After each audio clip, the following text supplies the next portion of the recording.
Bangladesh has registered 77 new fatalities from coronavirus in a day, taking the death toll to 11,305.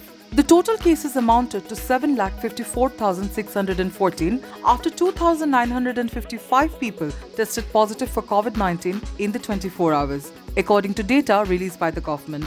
Another 5,392 people recovered from the illness through treatment at home and in hospital care, bringing the tally of recoveries to 6,72,319.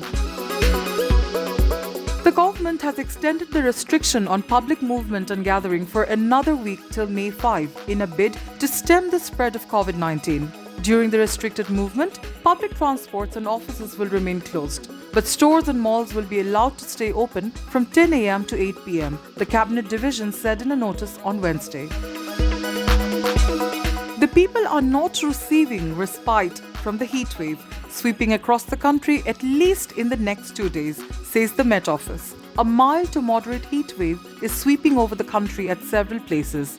Issued at 9 a.m. on Wednesday, the bulletin forecasts that day temperatures may remain nearly unchanged and night temperatures may rise slightly over the country.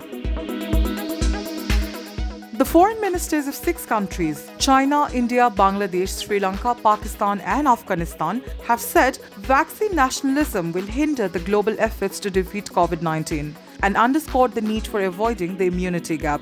The 6 South Asian countries agreed that vaccines, as a key weapon to defeat the COVID-19 pandemic, should be distributed in accordance with principles of equity and justice. Army General Secretary Obaidul Qadir has said the government will take necessary initiatives to procure vaccines from any source to save the lives of people. There's no need for any special relationship with anyone to manage corona vaccines. The government will collect that from any source, he told reporters on Wednesday morning. Sri Lanka's cabinet has approved a proposed ban on wearing full-face veils, including Muslim burqas in public, citing national security grounds, despite a United Nations expert's comment that it would violate international law. The cabinet approved the proposal by Public Security Minister Sarath Weerasakera at its national weekly meeting on Tuesday. Weerasakera said on his Facebook page. Covaxin, India's homegrown COVID-19 vaccine, has been found to neutralize the 617 variants of the deadly virus. White House Chief Medical Advisor and America's top pandemic expert, Dr. Anthony Fauci, said during a conference, reports Hindustan Times. Dr. Fauci was speaking to reporters during a conference call on Tuesday. So, despite the real difficulty that we're seeing in India, vaccination could be a very, very important antidote against this, Dr. Fauci added. China said on Tuesday it had offered to help to South Asian countries in accessing COVID-19 vaccines. But India did not attend a regional video conference on the matter, although it is currently suffering the world's worst wave of the pandemic.